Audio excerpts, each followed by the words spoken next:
When Halloween ended, Laurie Strode thought all her problems were over. But with Jamie Lloyd finally awake, they're just beginning. Mom, come on. Come on, Mom, pick up. Mom! Stay away. Mom! Now, no one is safe. I woke up in a grave, and then I walked for 6 hours. And without Loomis around to help, Laurie's gonna need a new doctor. Real. Jamie Lee Curtis, Danielle Harris, Legend is real! Paul Rudd, Tom Atkins, and Busta Rhymes. All these people are in danger, and they don't even realize it. Halloween Legends. The night everyone came home. What are you gonna do? You gonna call my mother? Happy Halloween, Halloween, Halloween, happy Halloween, Silver Shamrock. Happy Halloween, Halloween, Halloween, happy Halloween, Silver Shamrock. Credit where credit is due. This house would not be decorated so wonderfully for Halloween if it were not for my wife and our children. I pick out a few things every year, like I picked out this, but really this is all them. They even made this ginger dead house. Welcome to this morbidly beautiful special, Halloween of the Damned. I'm your host, Hub, and we're going to talk about the Halloween franchise. We're going to talk about Michael Myers. Now, I wasn't always the biggest fan, and I would have been the least qualified person to talk about these movies. But that recently changed, so I'm going to tell you why. I grew up a Freddy kid, a Leatherface kid, kind of a Jason kid too. I didn't really care about Michael Myers. My children, on the other hand, gravitated towards the shape, the iconography of the Halloween franchise. And really, so does the Arizona horror fandom community. It's a bit contagious, and I finally caught it. I had, of course, loved Halloween 3 Season of the Witch. I'd randomly caught Halloween Resurrection some years ago, and I grew up watching Halloween 1 and 2 bits and pieces on TV, but it wasn't really till Rob Zombie's Halloween that I really cared about Michael Myers' story. And I saw the David Gordon Green trilogy for Video of the Damned, but this month I went back and made a concerted effort to watch all of the movies and see how they stack up. You know the old joke about Shakespeare, right? He'd be great if it weren't for all the cliches. The joke being, of course, that there's so many phrases in our language that are because of clever things that Shakespeare wrote. And that's how I feel about the original Halloween 1978. There are so many pieces that the slasher genre picked up from this movie alone that, of course, it's going to seem like your typical slasher movie. But this was really the blueprint. And I think most of us know that. But it is funny to go back and watch it now, and you'll realize it might not feel innovative. You just have to remember that besides maybe Black Christmas and the Texas Chainsaw Massacre and a handful of other films, this was really it. This was the thing that popularized the genre and the tropes. It's not only a great horror movie, it's a great movie. The acting's great, the pacing, the music. I think everybody should make sure to see this movie, even if they're not a horror fan. But in my childhood, what resonates more in my memory is Halloween 2, starting with that creepy pumpkin that I definitely remember from the VHS cover art. But also the scenes in the hospital, like, again, they would show Halloween 1 and 2 on TV. There were television edits of this, and I definitely remember Michael Myers in the hospital. Seeing Halloween 1 and Halloween 2 back-to-back is as enjoyable an experience as seeing Hellraiser 1 and 2 back-to-back. They are 2 chapters in a book, and they fit really well together. We have some great iconography of the franchise, of course, with the Michael Myers bloody eyes. We've got scarier and gorier kills. We've got a more unhinged Loomis. We have the sister twist, and more on that later. But I just think it's a more fun movie, even though I still like the first one. I enjoy Halloween 2 even more. Now, I don't think you need me to tell you how great Halloween 3 Season of the Witch is. I think most people in this day and age have caught on to the fact that this is a great film, even if it doesn't really include Michael Myers. I mean, there is a scene where Tom Atkins' Dr. Chalice walks into a place and the TV is playing a commercial for Halloween, so maybe Michael Myers is a fictional character in this universe too, or maybe he's a real-life figure and it was a true crime movie. I don't know. And yeah, we love Tom Atkins in this movie. We love the Dr. Chalice character. We love the fact that Tom Atkins pretty much always plays a badass. We love Tom Atkins for being in Halloween 3. But he is not why we love Halloween 3. It's those masks. Growing up, we all wanted those silver shamrock masks. And it was the scenes with the silver shamrock masks that stuck with us the most, that creeped us out the most. Yes, it's a departure for the franchise. Yes, the druids were kind of a weird big bad to have in it, but that would be a mistake that the franchise would repeat later too. But first, the powers that be decide to bring back Michael Myers in Halloween 4, even though him and Dr. Loomis had been blown up at the end of Halloween 2. And since Jamie Lee Curtis was off making A Fish Called Wanda and True Lies and being a superstar, they decide to replace Laurie Strode with her daughter, Jamie Lloyd, played by Danielle Harris. And say what you want about the dip in quality in the franchise compared to the classics Halloween 1 and 2, or even the fun of Halloween 3, Danielle Harris emerged as a horror icon because of her excellent performance in these movies. And before I bring us up to speed on Halloween lore, I gotta agree, Abraham Lincoln would be honored to know that he appeared in a movie with Donald Pleasence. Okay, so in all these movies, Michael Myers is a dude who killed his sister Judith when he was 6 years old. He was institutionalized. He escaped. He killed a bunch of babysitters, and one named Laurie Strode escaped. She fends him off in number 1. He comes after her in the hospital in number 2, and that's when you find out that she's actually his long-lost sister. And that is a conceit that carries us on through Halloween 4, 5, and 6. By the end of 4, Michael Myers has seemingly been vanquished for good by Dr. Loomis and Laurie Strode's orphaned daughter, Jamie. But somehow in the process, the evil of the shape transfers over to Jamie, and the film ends with her killing her foster mom and Dr. Loomis screaming, "No!" These movies start getting not only gorier, more shocking, they also get more convoluted, with Halloween 5, The Revenge of Michael Myers. Michael Myers had always been implied as a supernatural being pretty much since the end of the first movie, but by the time we're at number 5, he's now survived a fall down a mine shaft, which is actually a hole that got him through some white water rapids, and he's a hermit for a year, and then emerges to start killing kids again.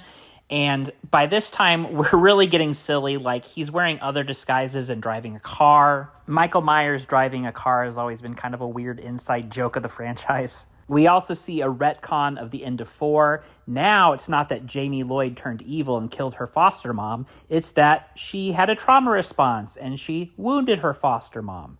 And now she's okay again, though institutionalized. Oh, she's also psychically linked to Michael Myers now, and that's how Loomis uses her to track him down.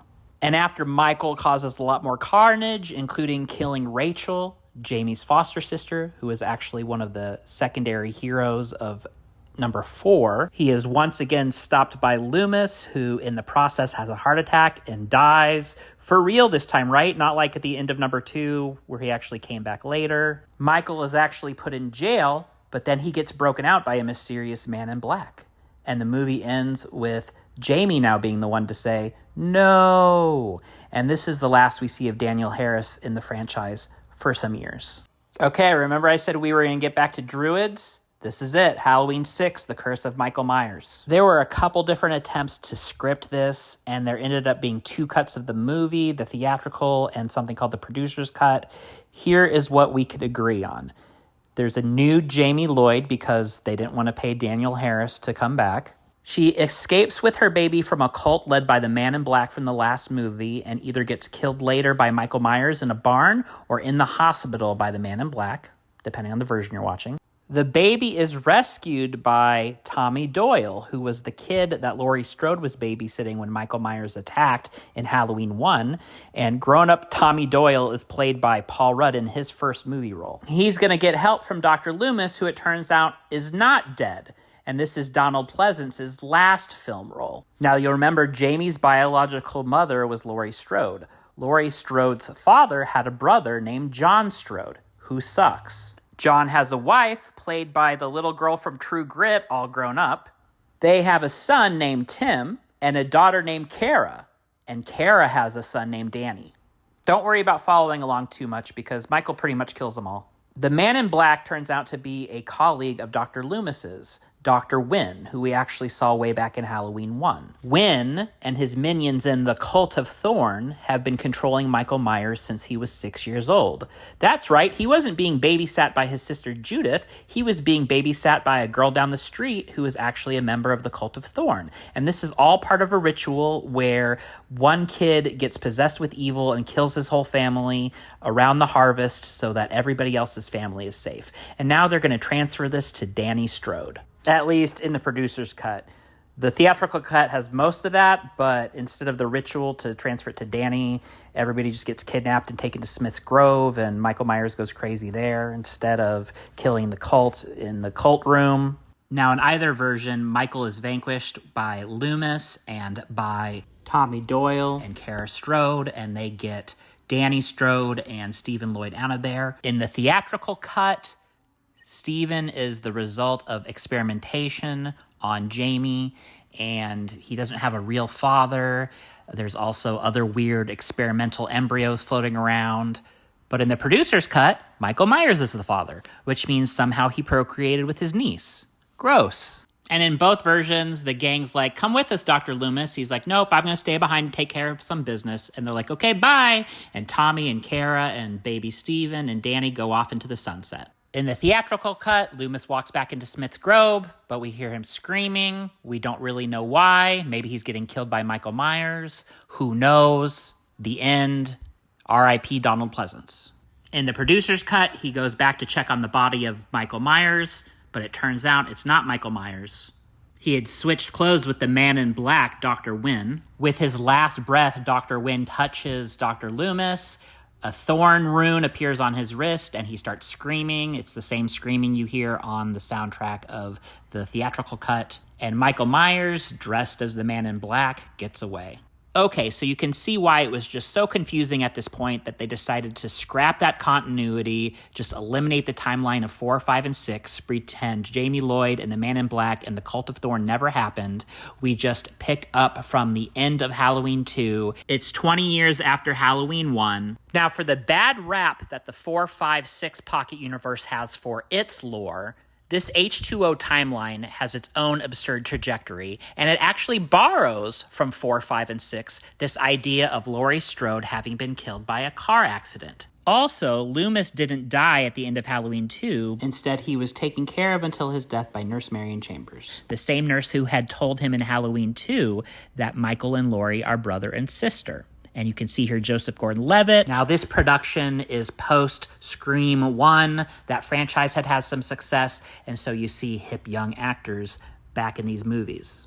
Now, it turns out that Nurse Marion and Dr. Loomis had helped Laurie fake her death and move away under an assumed identity. Michael Myers is out of his coma. He kills Nurse Marion. He steals the information to track down Laurie. She's living as Carrie Tate in California. She has a son, John, who has a very bad haircut, and he's played by Josh Hartnett. Michael finds them in California, kills all the kids' friends. There's a showdown. It's a very 90s movie. It made a lot of money. The original story was written by Kevin Williamson. The screenplay that was developed from it then got some script doctoring by Williamson, so it has that Scream meta-humor thing going on, including having Janet Leigh show up. Now, she's Jamie Lee Curtis's real-life mom. She was the girl who gets killed in the shower in Alfred Hitchcock's Psycho. That car that she's driving is from Psycho. You hear the Psycho score in her scene. The film ends with Laurie having Michael cornered. He reaches out his hand, maybe one last attempt at sibling connection, but she chops off his head. And as far as Jamie Lee Curtis and some fans were concerned at the time,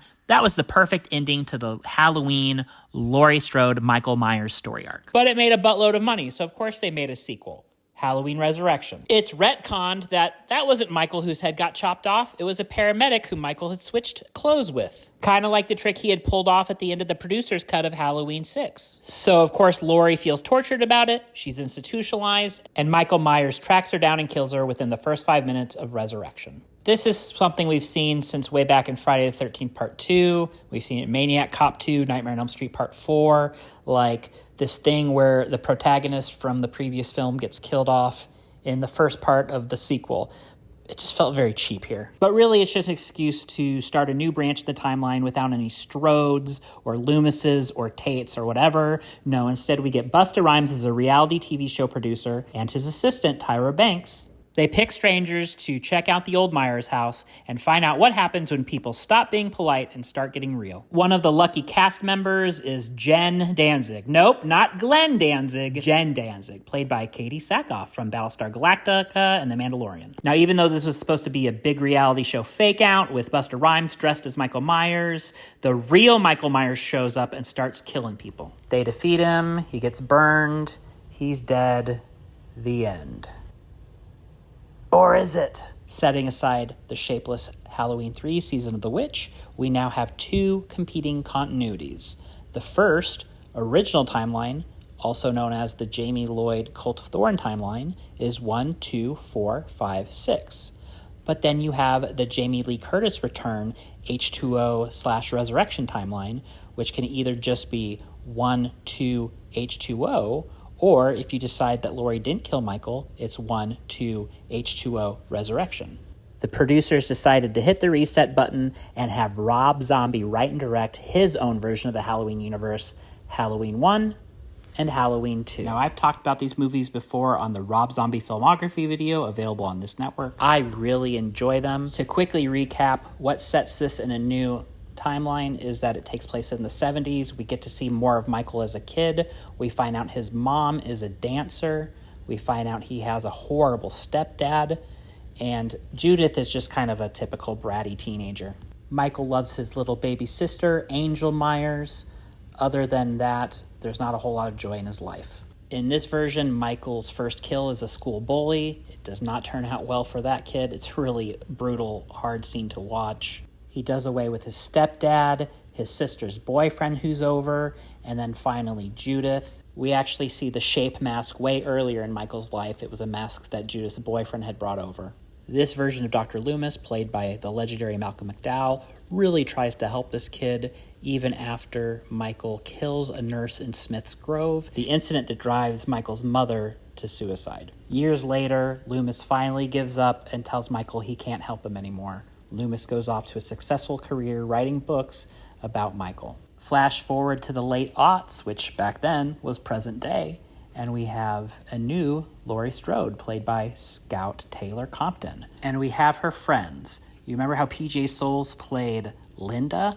Well, here she's played by Christina Klebe, who you can see now in Brooklyn 45 as Hildegard. Also, as Annie Brackett, it's our old friend Danielle Harris. Yes, she has returned to the franchise as a classic Halloween character. So like in the original John Carpenter Halloween, Michael Myers escapes the institution. He goes to Haddonfield. He kills a bunch of teenagers. But in this one, he also kills Laurie Strode's parents. And when he tracks down Laurie Strode, he doesn't try to kill her. He shows her a picture of when he was young and holding his baby sister, Angel Myers. Laurie Strode is Angel Myers. Laurie Strode is Michael Myers' long-lost sister. In the originally filmed ending, Loomis convinces Michael to let Laurie go. And when he does, the cops shoot him down. In the released ending, after a bloody struggle which includes Loomis's presumed death by getting his head squeezed, Laurie draws a gun on Michael, and you see him reach up. Now, originally, I thought this was just him reaching up for that sibling connection, like we saw at the end of H2O. And of course, she shoots him and starts screaming, and that's the ending. But I'm realizing now he's helping her steady the gun to be able to shoot him. Now, while Rob Zombie's Halloween has some beautiful, emotional story beats, and they really do humanize Michael, Halloween 2 rolls around, and he's pretty much a monster again. We have a very traumatized Laurie Strode. So obviously Michael has escaped his brush with death from the previous film, and now he's having hallucinations of his dead mother and a white horse. She wants him to bring Angel home. And what that really means is he has a death wish. He wants to kill Laurie Strode, and he's hoping him and his mom and his sister can all be together again in the afterlife. Now, like I said, you can go back to my Rob Zombie filmography video and see how I've covered Halloween 1 and 2 by Rob Zombie in detail before. I'm not going to give away either of the endings that are out there for this movie. I want you to go see it and evaluate it for yourself. There's a lot of divisiveness over this film in the fandom, including a cut of the film with an unmasked Michael talking, a surviving Dr. Loomis who becomes a Dr. Phil-style opportunist here. He's even on a late-night talk show where Weird Al is one of the other guests.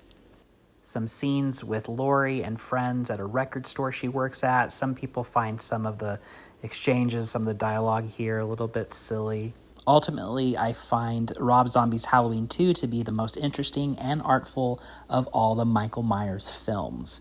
It takes 80s slasher, mixes it with gritty 70s grindhouse, and mixes in some Fulci/Argento-style dreamscape giallo. Of course, when Blumhouse got their hands on the Halloween franchise, they left everything behind. The Rob Zombie timeline, the Jamie Lloyd timeline, even the H2O Resurrection timeline. They even left behind Halloween 2. Now all that counted was that first Halloween from 1978, Michael Myers killing a bunch of Laurie Strode's friends, and her surviving with the help of Dr. Loomis. In this continuity, Michael got caught right away after the events of Halloween 1. He didn't disappear into the ether. He wasn't a supernatural being breathing over a soundtrack. Nope, he's a dude who got caught and now was just some old silent dude hanging out in Smith's Grove. Until, of course, he escapes again. Laurie Strode is basically Sarah Connor from Terminator 2. Instead of daughter Jamie Lloyd or son John Tate, it's daughter Karen and granddaughter Allison. I liked Halloween 2018 all right. It was a good homage to the John Carpenter style of the first film. Director David Gordon Green did a good job here, although I'm a bigger fan of his comedy work, and I wasn't a fan of them ditching all of the continuity besides the first movie. But as a Jamie Lee Curtis revival timeline, the second time around, I think this is better than H2O. It has a better ending, and if they had just left the timeline here, I would have been happy with it. But no, they brought Michael back for Halloween Kills, and this is another divisive movie in the franchise. I personally like it. I like when Michael goes ham. If you liked Leatherface killing a bus full of people in the new Texas Chainsaw Massacre, then you'll love Michael Myers killing a whole big dumb Haddonfield mob. But it kind of fumbles the Halloween 2 homage of Laurie being in the hospital by keeping Jamie Lee Curtis in a hospital bed for the whole film. And how they handled the end of the movie with Karen was just dumb. They did my Judy Greer wrong. And then you got Halloween Ends, which I reviewed when it came out. But just to recap one more time. Okay, let's rewind to last year and see what I said in my review at the time. All right, do we talk about the elephant in the room? The one in the blue jumpsuit and the white mask? Oh, he's not in this movie, actually. I mean, kind of is.